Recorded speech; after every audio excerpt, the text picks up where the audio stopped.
Leah Cook Bloomhart from Holiday World and Splash and Safari, and you're watching the ERT podcast.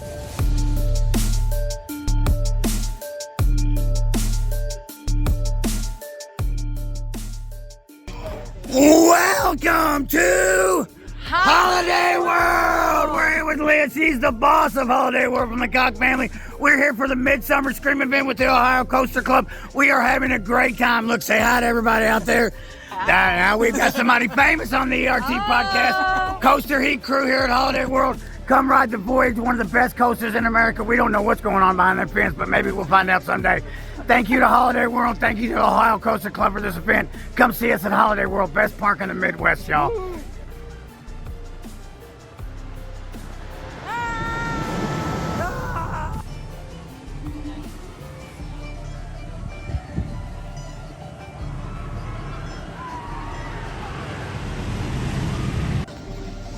All right, y'all, we just got off the Legend. Peppa, what'd you think about the Legend? It was better than El Toro. What? The Godfather has spoken. I think he might be off his medication. No. But he says it's better than El Toro. CP, my man CP. What's going on? What you think about the Legend, baby? That was good. Great ride. It's a great contender for Wooden Coaster Champion Holiday World. You guys did a great job. We're here all day, y'all, so we're going to get more reactions.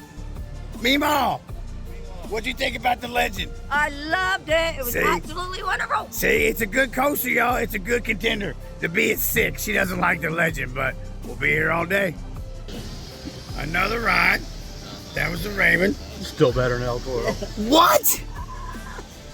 I think he's trolling me, y'all. I think he's trolling me. No, it's better than El Toro. It's not even half the distance of El Toro. Don't Give a fuck whether it's a mile or a half mile. It's still better than El Toro. Strong words for the CP. Is he off his meds, brother? Huh? Is he off his meds? He's on his meds real good today. Something's wrong with this man. The Godfather has spoken. You can't disrespect him. Where's the fucking Italian food at? Still on his crazy pills though. I think he's on some crazy pills. The Raven is better than El Toro. Get the mind-boggling to you, yeah. It doesn't take much to be better than El Toro. Are you kidding me? Woodstock Express at Kings Island. No, get the fuck out. Somebody's about to get a stunner right here on live on camera, y'all. I swear to God. You're on thin ice there, buddy. Man, we're going to enjoy the rest of our day. I can't wait to hear what he's got to say about the Voyage. All right. Well, the first coaster that the co-hosts have ridden together was Good Gravy. Hey, it's the best gravy-themed coaster there is. The best one I've ever ridden in my life. Godfather, what you think? Snoopy Soapbox Racing better. Snoopy's eats this coaster. I mean, come on. It's a curve and that's it. Yeah. Really? But it is the best gravy-themed coaster I've ever ridden. Yep, probably will be forever. Probably will be forever. Good Gravy, that's our first one together. OCCC got into the crew by riding one of those over there, the boat. That's Viking Fury at Kings Island with Double J, myself, and SirVeillance. But Good Gravy. It is what it is. It is what it is. It is what it is. So, y'all, here we are. Look at all this. This is the most people I've ever seen in line for this ride. Usually you just walk right up. It's crazy here at Holiday World, but I'm with my people. And when you wait in line with good people, it's always a good time. Especially when I'm with CP and the Godfather and me. Great time. OCCC pushed out. I don't know why. Him and the bees over there somewhere waiting on us, but it's going to be a minute because, God damn, there's a lot of people here.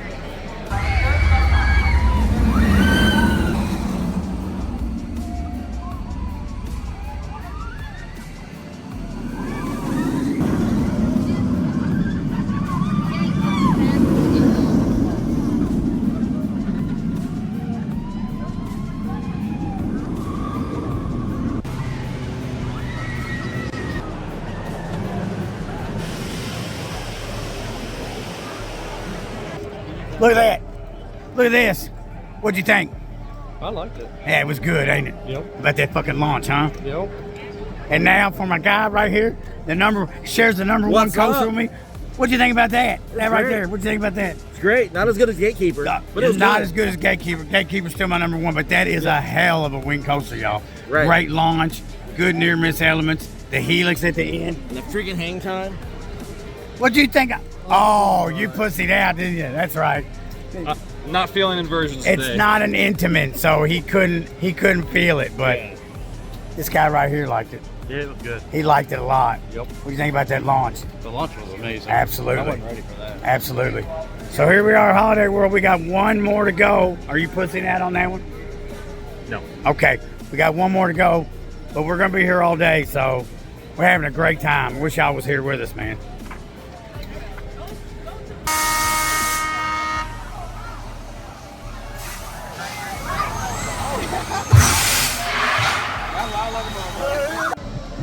Hey, Chris.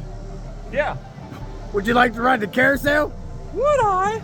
Well, we're on the carousel, and we did it for you, Paul. Oh, Don. Paul? Or Paul, either one. We did it for you, Don. We did it for you, Paul. These are our members of the management team who can make it on a heavy operations day. So first of all, thank you all of you for making it.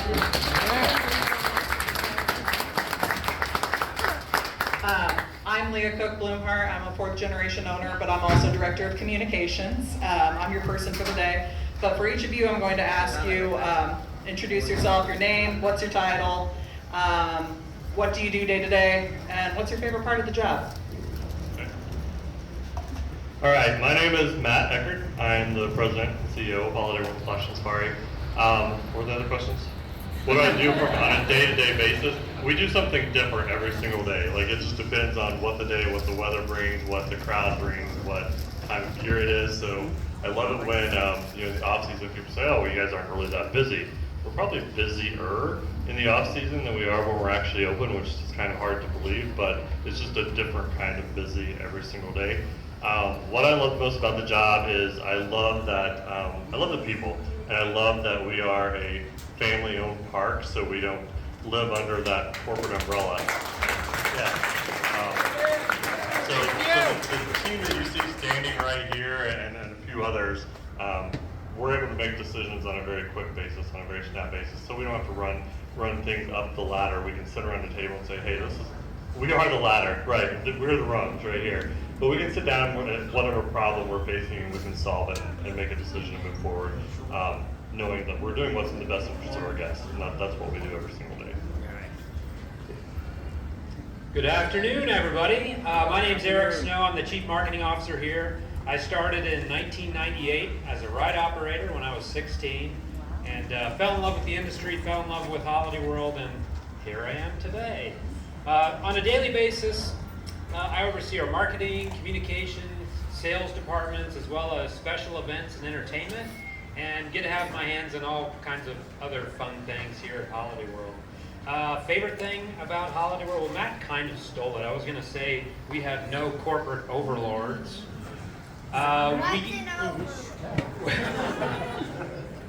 We get to have a lot of fun, decide what's best for our guests long term. We don't care about quarterly numbers.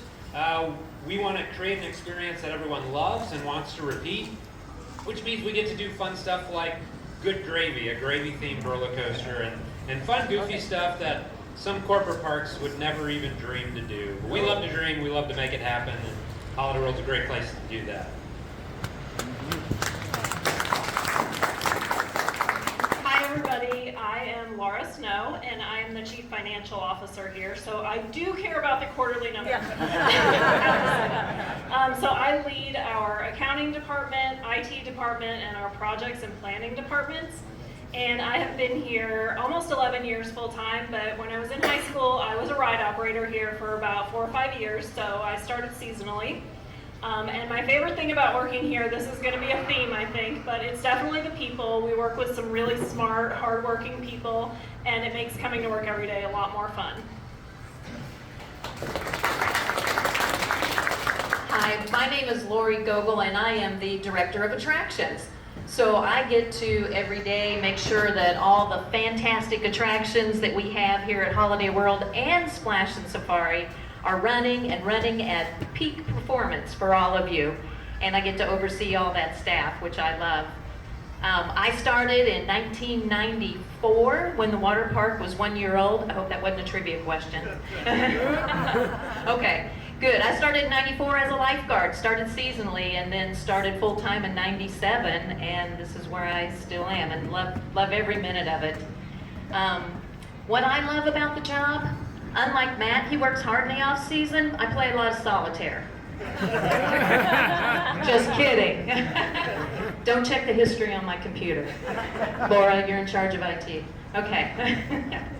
No, what I like about the job too is every day's different, especially during the operating season. We might have one day where the staffing's fantastic and just the day goes smoothly, and the next day we had a couple people that got sick, so then we have to pivot and try to be creative and make sure we keep every ride open and every pool safe. So we're always trying to think of different ways to do things. It's always like putting together a puzzle, those people that like to do puzzles. That's what every day during the operating season is like. And the off season is a little more chill. I really don't play solitaire. Thanks, Lori. Lori's the best in the business too, you'll see today. We're very, very proud of our park operations, our efficiency, our ride operators, our lifeguards, our slide attendants. They all take pride in, giving people the experience that they came and paid for. My name is Matt Bloomhart. I'm the Chief Operating Officer. I started my career when I was 17 at Cedar Point, working in the gift shops, and worked in various positions. I worked in games there. I did a summer in marketing there. And then I went and worked in their park in Kansas City for a little while in merchandising games, and then I found my way to Holiday World. And I love Holiday World. It's such a unique property, such a unique and beautiful setting. And the thing I love most is obviously working with great people, but we care so much about the customer here. We always put the guest first in all the decisions we make, and I hope that you see that out there today. We try to focus on what's best for the customer. We're leaning into our season. We've expanded our season year after year the last couple of years. We're adding more days yet this season. We're adding hours, and we're trying to find ways to add value, not take away value from the customer, while also focusing on operational excellence in food and beverage and ride operations. So you're here on our busiest day we've had yet this season, but hopefully you're able to see that our employees, our team members out there are very much dedicated. And we appreciate all of you choosing to spend the day with us. So thank you. So now that you know who you're asking questions of, I assume we have a lot of questions. I heard already from our food and beverage manager, Lisa, that we have a lot of questions ready to go. So, what do you have? All right. So, when you're doing like keep stuff under wraps, and what you guys did for Thunderbird was incredible. I just want to know what the genesis of that was. Who came up with that? Who did that campaign? Because that was one of the coolest ones I've ever seen. For the Thunderbird campaign? Yeah. Oh man. I'm trying to remember how exactly all of Thunderbird came together, but the story behind Thunderbird, it's not really super told in the queue up there, but it's the story of the Mayflower when it was coming overseas. We had, it's been 10 years. It's coming back. So the story that we invented was as the Mayflower was coming overseas, it was kind of blown off course by a storm. And the Thunderbird came and helped guide it to where it needed to go and save the passengers on the Mayflower. And so Paula, who I'm sure many of you are familiar with, who had my job before me for my entire life. Still? We're in paging mode now.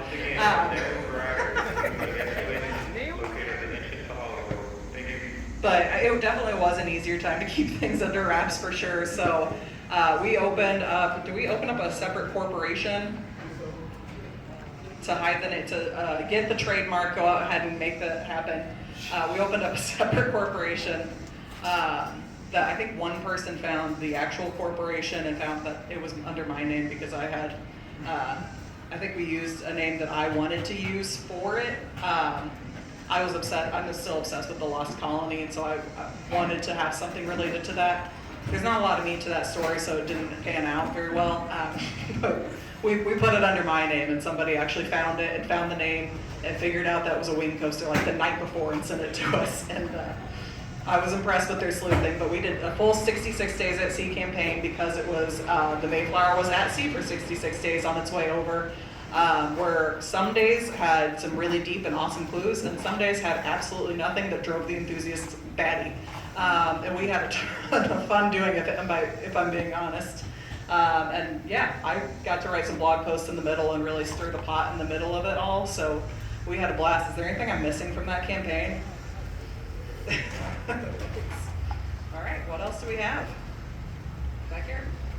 Where did the concept of good training come from? Like when you were sitting around a table, someone came in and said, you know, we should make a great team go.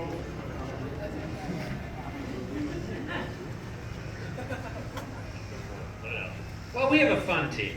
We have a creative team, and we don't say no to any idea until we actually have to do it. So we had an idea for a ride many years ago that didn't come to fruition, but the idea was it was going to be in Thanksgiving, and it was going to be a water ride, and like we have to do gravy boats. So the idea of something gravy boat was always in the back of our minds. So then we decided to put in the Vekoma, which we thought was a perfect addition to Holiday World.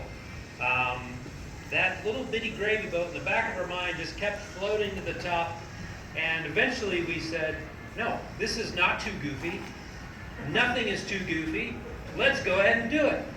So we brought our creative team and our exec team together, talked through all the craziest ideas that we had, and just really leaned in. Because we knew the ride is not the biggest ride.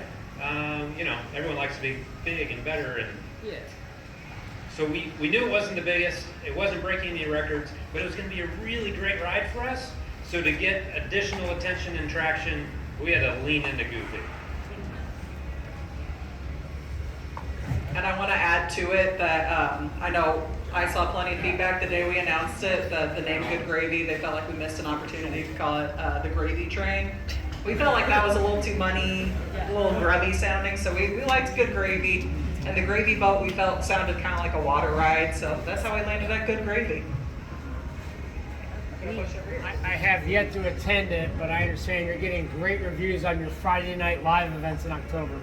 Yeah. Yeah, so we started that last year as a way to, as we lean into the fall, we've kind of seen our weather patterns are getting much nicer towards the end of the season. So we said, you know what, let's experiment. Let's try opening up Friday nights. What can we do for our guests that's going to be something a little bit different? And that's where, again, just sitting around the table, we're like, why don't we try opening up on Friday nights for 4 hours, and let's give our guests some night rides. Let's bring in some live bands, and it totally took off. You know, I think there was some resistance at first. It was like, it's Friday night in Indiana, everybody goes to football games. But we kind of came to the conclusion not everybody goes to football games every Friday night. Let's kind of, you know, let's create an event that's kind of like a date night. Like, where can you go for a $25 ticket for a couple to go out and bring your kids and bring your family? You can't go to a movie anymore hardly for $25 by the time you get all of your, you know, popcorns and your sodas and stuff. So it was a huge hit for us, so much so that we actually added additional Fridays this coming season, because again, it's just a completely different experience. I think the word we used was it's a different vibe when you come in at night. Like, it just has a different feel, and that's what we were going for, and that's what it created, and we had a lot of fun with it. We're doing 12 this year. How many did we do last year? 8? 6? So, yeah, so was that great?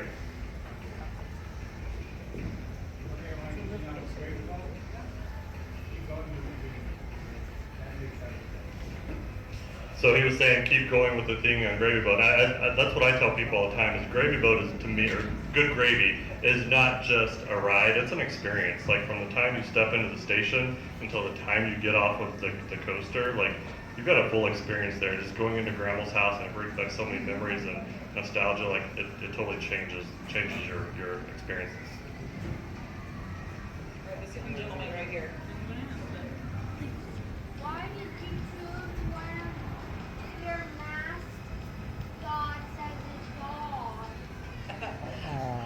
So, This is a fun story. So he asked, why did we choose one of our mascots to be a dog? So Holodog was our original mascot. Of course, Holiday World, Holodog. We love to use an extra holla as a prefix to any word here. But Holodog actually originated as a character that appeared in one of our stage shows in, I believe, 1983. My mom's not here. She used to be director of entertainment, and she could absolutely, she'll correct me later.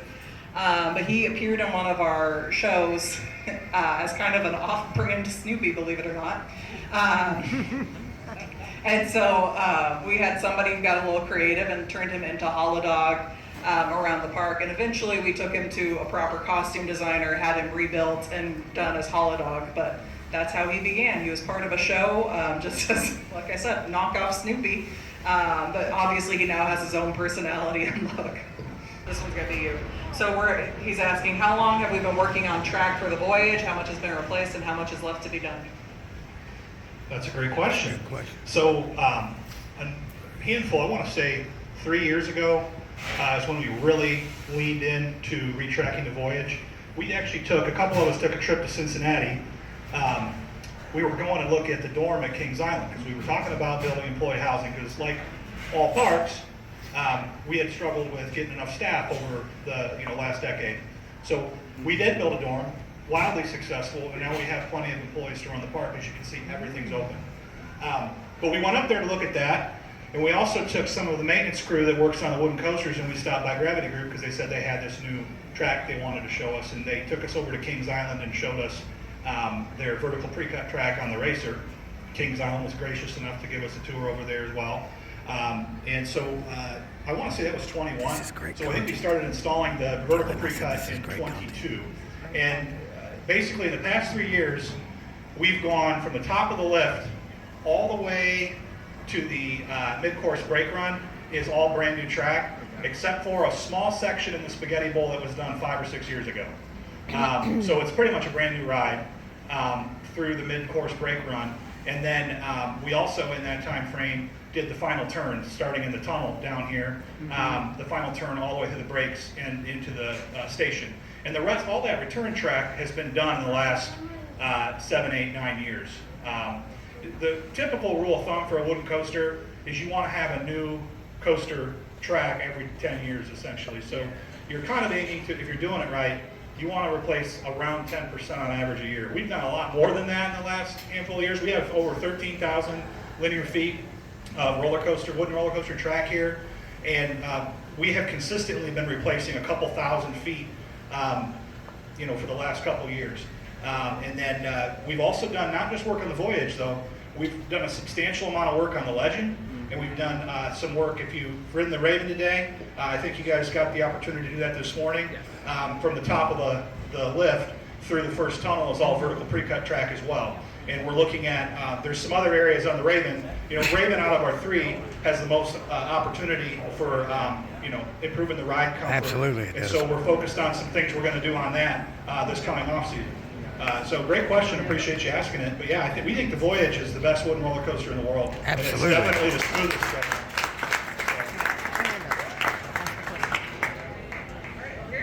All right, let's talk about the elephant behind the fence. What can you tell us or not tell us about what's going on over there? A lot of dirt has been moved.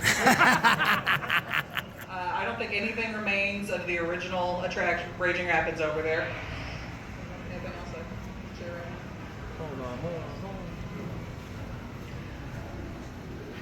now? One rumor I heard is the world's largest flip-flop emporium. I don't know if it's true or not. Thank you. Right here. She said new rides.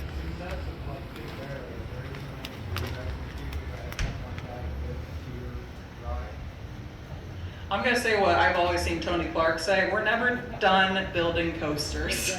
So the question was, with the success of Big Bear, is there interest in building something similar to that? And eventually, yes, that's an interesting concept to us. I feel pretty safe in saying that as we pursue new things, we're always looking for things that appeal to the entire family.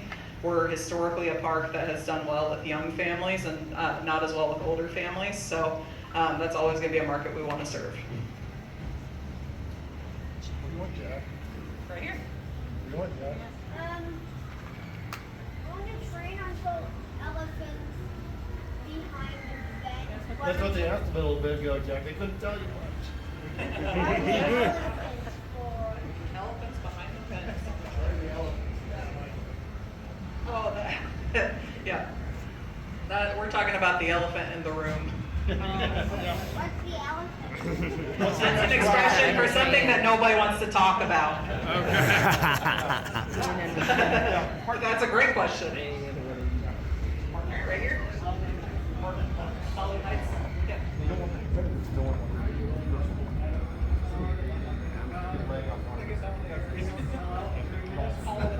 Yeah, so the question was, are we looking to expand Hollywood Nights?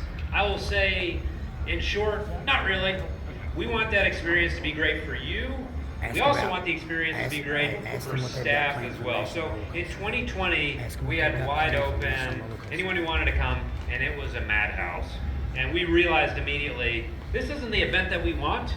We want it to be an excellent event for the attendees. So that's when we put limitations in. I know we didn't do it perfectly.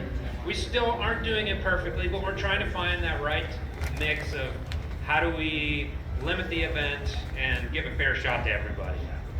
Yeah. If I can add a little bit of context too, I know there were a lot of rumors that circulated after the drop last year, and we went through and individually verified that people did not get multiple tickets. So we had unique names under everything. So there was quality control. It wasn't just a bunch of bots, I promise you. All right, over here. What are your guys' plans for National Roller Coaster Day? Plans for National Roller Coaster. We don't have any plans right now. Dang! I'm sure that's when they ran the voyage from us. If you were to add a new holiday section, what holiday would you like to add to the park? I think this is a great one to go That's down the a line great on. question. If you were to add a new holiday section Great to the park, question. what would it be? I like New Year's Eve. How about National Accountants Day? Yeah. Easter. That's a good one. Happy birthday. That's a good one. Same birthday, everybody has one. And I'll say this, so this was one of a conversation that I had with my dad before he passed. He was looking to build like a kids themed area, and my mom actually told me about it while we were out just doing things, and I called him immediately. I said, you have to make it birthday. And he went, yeah, I know. And so that one has a special place in my heart. Eventually we would love to have a birthday land. We got one back here.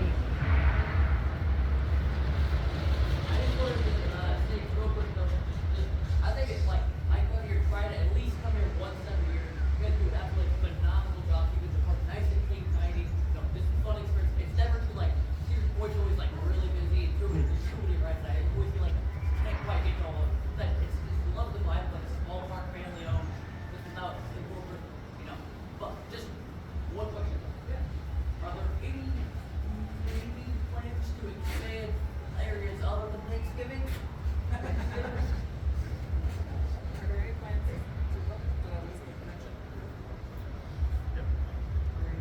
Oh no.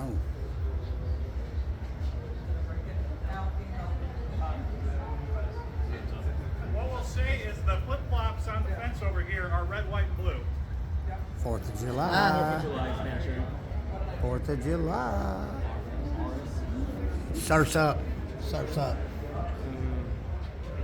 Surf Coaster? Air Force One or Surf Coaster? She broke the mic. You like pipeline? Yeah. Either pipeline or Georgia Gold Rush. Oh, space. So we gotta actually. I think Georgia Gold Rush. When did you get Beijing? Was it because Where's our next question coming from? the park? Did I answer you? All right, another question, right over here. What do you see as the biggest gap in your ride line?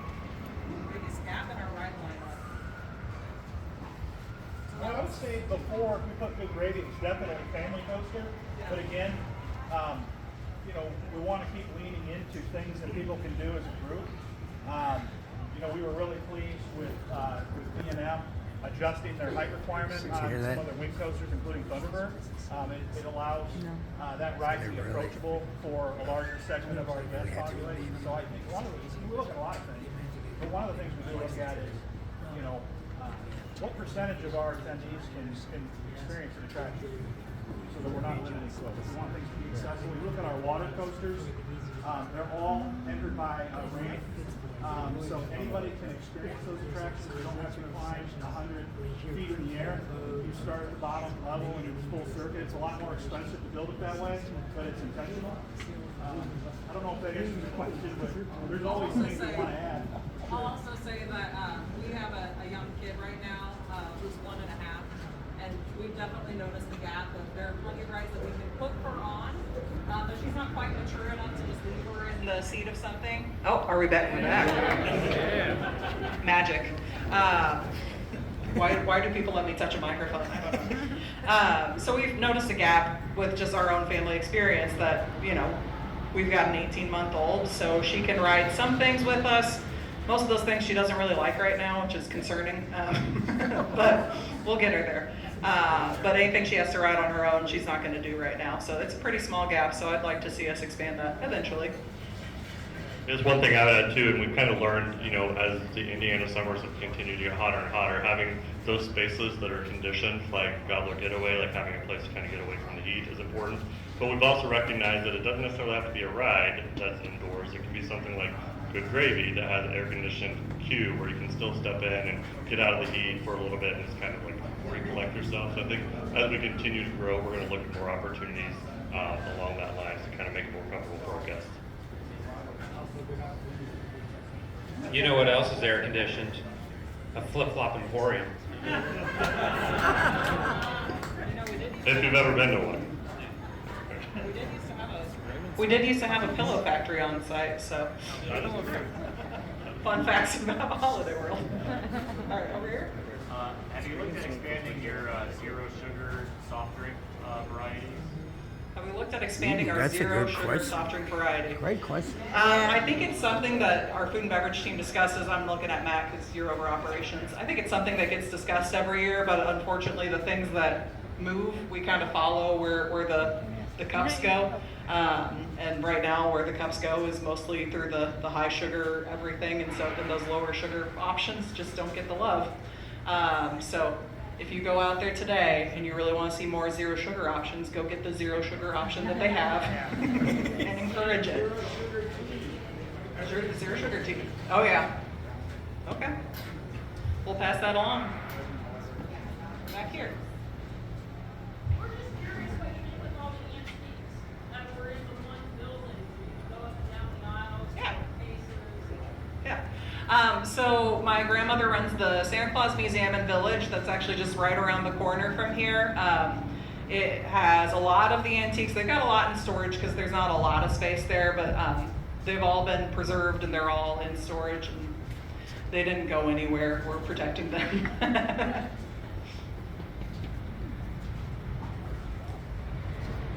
more questions? Can you give our members some insight on the new festival coming soon? Do you want me to hop on that? All right. So coming up on August 4th, so this Monday, is Summer Wine Down. It's our new food and wine festival. Our food and beverage team has done an incredible job of creating over 30 new menu items that are coming all around the park. So almost every individual restaurant is getting something new to add to the menu. You can get a tasting pass for $39.99. That gets you 5 items, which is an awesome deal. Most of them are pretty small bites. Some of them are really big bites. Most of them I think I could do for a lunch. But they did such a phenomenal job. We keep posting things, but the full menu is available online right now. I highly recommend checking it out. Have all of you gotten to try something from this menu? Not yet? What have you tried and did you like it? And the answer is yes, you like it. There's lots of great stuff. We're making beignets here. There were 3 different types of filling. There was cream cheese filling, strawberry and blueberry with powdered sugar on top. Those were phenomenal. There's a little slider called the Bacon Marmalade Banshee Bite. It's outstanding. It comes with onion straws. Onion straws. It's got like a bacon marmalade jam on it. Phenomenal. There's blueberry. It's like little meatballs with the sauce has got a little bit of blueberry going on. Phenomenal. We've had them at a couple. We had an IAPA event here and another event recently, and we had those out. And I think I ate probably 2 pounds of the meatballs. There's a lot of really great items. It's going to be an incredible event. And again, we talked earlier. We pride ourselves on operational excellence. So, we're trying to make an event that we can execute at a high level, where we're not over-promising and under-delivering. We want that item to look just like it does when you see the photo on the website. And I think our food and beverage team is going to knock it out of the park. We've also partnered with an Indiana winery to have some wines available. Again, that's not included in the tasting pass. It's an additional purchase at any of our alcohol locations for 21 and up guests with an ID. You have to have an ID. And oh yeah, if you saw on social media, we have custom wine cups that the wine pours will come in, and the artwork on those is amazing. If you haven't seen it, check out our Instagram or our Facebook and scroll through and find the photos. And everybody's just responding saying, I just want to buy the cups. One of our folks in marketing that does a lot of our art and graphic design did an absolutely phenomenal job on the artwork for this event. So it's been very much a team effort between foods, marketing, communications, and everybody in between. So, it's kind of, again, we did Friday Night Live last year. We're debuting a new Thursday Night Bites event on to the 2 Thursdays in August that we would have otherwise been closed. And that kind of also leads into the food and beverage festival. So we're kind of in the mode, we're small but mighty. We don't report to any large corporation in an arbitrary location. So we can decide at a moment's notice, we want to try something. We want to put our toe in the waters. We bought a resort back at the beginning of the year to dip our toe in the waters on lodging. So we're trying a lot of different things. Not everything always works, but we're willing to try things and see what our customer responds to. So we hope you guys come out and join us over the next month for our summer wine night. Thank you for asking that question. Any other dishes that you've tried that you want to share? I like the pina colada funnel cake. That was pretty good. And then anything bacon marmalade on anything makes it great. I gotta say, yeah, the bacon marmalade comes back. Both of these items are a Goblin Burger. There's the slider, but there's also the Monster Mash, which is the garlic cheese curds with some fries, with the bacon onion marmalade, with ranch. It's incredible. Yeah, fat-free, sure. All right, more questions? Right here. So a lot of us collect the development. Okay, yep. Places to go. Yeah. Any chance that you guys may do one for Channel, Gilbert? Oh, that's a merchandise question. The question was collectible pins for our water coasters. It's something I'll pass on. Typically when we're looking at the merchandise, our first thing we look at what sells the best. When most of the time it's park name. Holiday World sells really well, and then we can get away with Voyage, Thunderbird, some of those things. We have done some stuff with the water park rides before. Typically, it doesn't matter what park you're at, whether it's here, Cedar Point, anywhere I've been. For whatever reason, water slide merchandise does not sell as well. So, but I'll definitely pass that along. Sometimes we can get things in smaller quantities. So, but we do love our water coasters. We're the water coaster capital of the world. Yeah. Yes. Yeah. I have a question. Do we have any operational questions? Because we do have our director of attractions here, and time is limited for her today. Just keep everything running for you. Back here. Can you just go down the line so I can say what your favorite attraction is at the park? Okay, mine is a short story, I promise, but I'm the middle child of Will Cook, and he had 3 children, and he built 3 wooden coasters, and so as the middle child, the Legend is my favorite. Yeah. It's the second built. And it never quite got the love with the voters that it deserved. Classic middle child. This one's hard, and I can never pick just one thing. So if I'm looking at the water park, I love the Zynga. Like that's just kind of something very unique that I think is you don't see at a lot of parks. In the dry park, if I had to go with a coaster, I'd have to go with probably Thunderbird. but I'm still a stickler for the turkey whirl. Still really like that. It's an oldie but goodie. So Kennywood was my childhood park. We moved to this area right before I went to high school. And the reason I work here is because I wanted to run a roller coaster. And at the time, all we had was the Raven. So the Raven, sentimentally, and because it's super fun, will always be my favorite. Yeah. So mine is also the Raven. I worked that when I was here. It was Rides 5 at that time. I don't know what it's in now, but Rides 5, and I've always loved riding it, so definitely my favorite. Well, I started here as a water park person, so I have to pick Wildebeest in the water park. It's my absolute favorite. But not Voyage at Night. Somebody asked me that recently. I told somebody that people that like that at night are crazy. That is a crazy ride at night.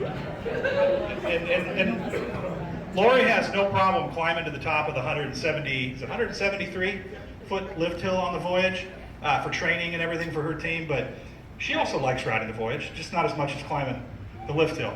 My favorite's got to be the Voyage. Phenomenal ride. It's over a mile long, and it's super smooth because we've invested millions of dollars into it at this point to keep it running tip-top. At the water park, I love the Mammoth. Yeah! Mammoth's great. You know, that's our highest capacity ride in the water park. That's our number one. Can anybody guess what our second highest capacity ride is in Splash and Safari?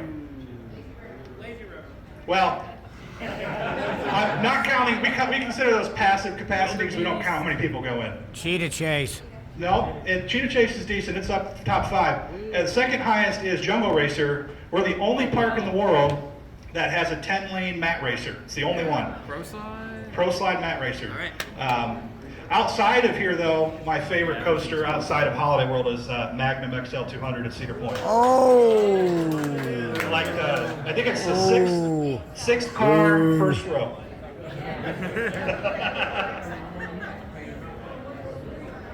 What else do you have for us? Operations. Over here? I have a weird question. It's not an operations question. Okay. You have a locomotive on display up there. Yeah.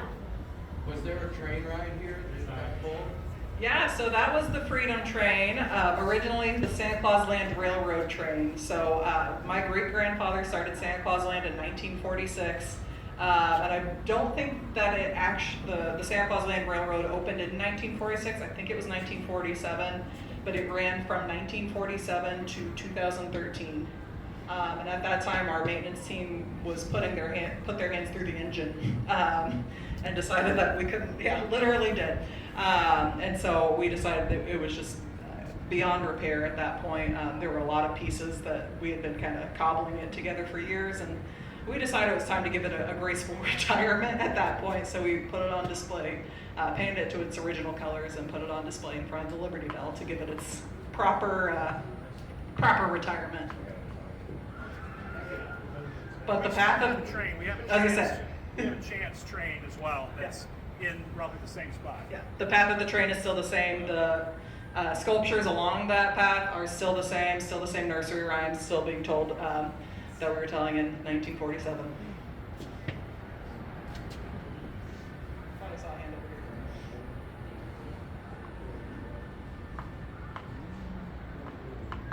Oh, over here? Is there any remnants of Pilgrim's Plunge still on site? The station, yeah, technically the station is still there, and the ride runs through the trough where people loaded and unloaded, but that's about all that's remaining for Pilgrim's Plunge. We're pretty thrifty around here, our maintenance team. When we do retire an attraction, which is not very often. When we do retire an attraction, which is not very often, our maintenance team is very good about finding things that can be used as spare parts in other attractions. There's a lot of things that you might not realize. There's a lot of things that work that are same part, same drive or whatever, that can be swapped to something else at a later date. So we are very good about reusing everything that can be reused when we retire something.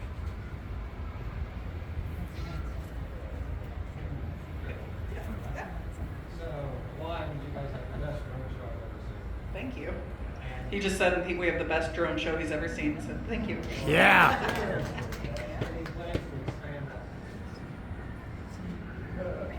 So this is the 4th year of our drone show. First year we had 300, second year we had 400.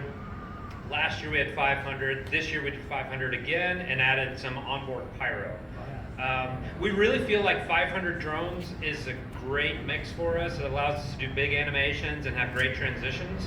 So I don't think we're going to grow it above 500 most likely, but we are going to look at how can we add more pyro, how can we add new effects, and work with our drone company as the technology continues to evolve. So every year we've had brand new shows. Yeah. Have you seen this year's yet? Not yet. Yeah, okay, so you'll see it tonight. It's a really, really good show. Best place to watch it is from the Party Plaza. If you walk towards Thunderbird, you'll see the entrance to the Party Plaza on the right. We have a DJ dance party that starts at 8:20, and then the drones take off at 8:50. So it's just a ton of fun, great vibe. And then as Leah said, as soon as that's over, you can go straight to the Voyage. We'll get you taken care of there, but I really recommend go out to the Party Plaza. And then for our Happy Halloween weekends, we'll have another new drone show this year. So we'll do the 6 Saturdays during a Halloween event. We'll have an all-new drone show, and it's going to be all dinosaurs. So we're working on that storyboard right now. It's going to be pretty cool. And speaking of the drone show tonight, because the drones will be lifting off at 8:50, we have to close Thunderbird earlier. So just if you're wanting to get Thunderbird rides in, get them in early because we'll have last riders probably around 8:25, 8:30 tonight. So get your Thunderbird rides in earlier. And I just want to add that the technology for the drones has come so far in just like the last few years. So now we can do, it used to be that they launched in a very specific grid. Now they can launch from kind of anywhere and they form the grid in the sky. It's just incredible to see how far that technology has come. So while you may not see the difference between 500 drones to 500 drones, it's incredible the technology that's going behind it and developing so rapidly. Yeah. How long every day do you run the drone show prior to the show? How long does it take to set up the show every day before it runs and then clean up afterwards? So normally our crew shows up around 4:30 to start their day. We'll usually have 2 people from the drone company, and then we have 5 Holiday World team members assisting.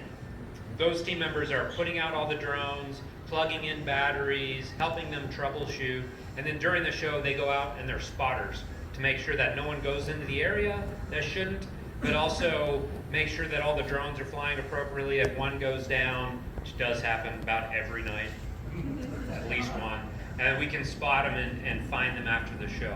So really, they start around 4:30 normally, but if we have bad weather that's forecast, a lot of times we won't put them out until the very last minute that we can. This year, if we get the drones out and cover them in tarps, if we have rain, we can usually turn it around and do a show in about 30 minutes. If we hold off on putting them out because it really looks like we're going to get rain, we need about an hour minimum to get all the drones out, tested, batteries, pyro connected, and the show formatted to go.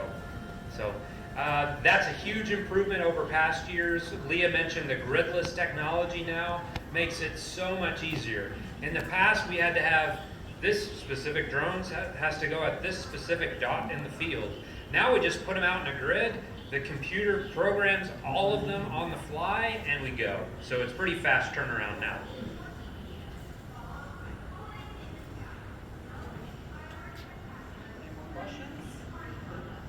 Okay, I've got a question for you. Who wants to get back out and ride some rides? Yeah!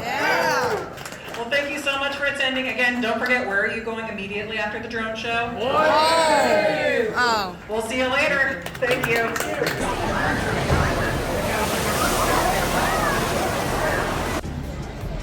Well, that's the waffle loom. Meemaw, what'd you think about the waffle loom? Is this motherfucker's idea right here to get us on the waffle loom? Look, stand. we are soaking wet, but it was a fun time. Fun time, good waffle loom. Probably one of the best waffle looms you've ever rode, huh? Waffle loom.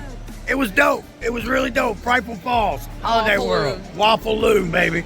We're having a great time, y'all, so gotta ride the waffle loom. Frightful Falls, one of the best.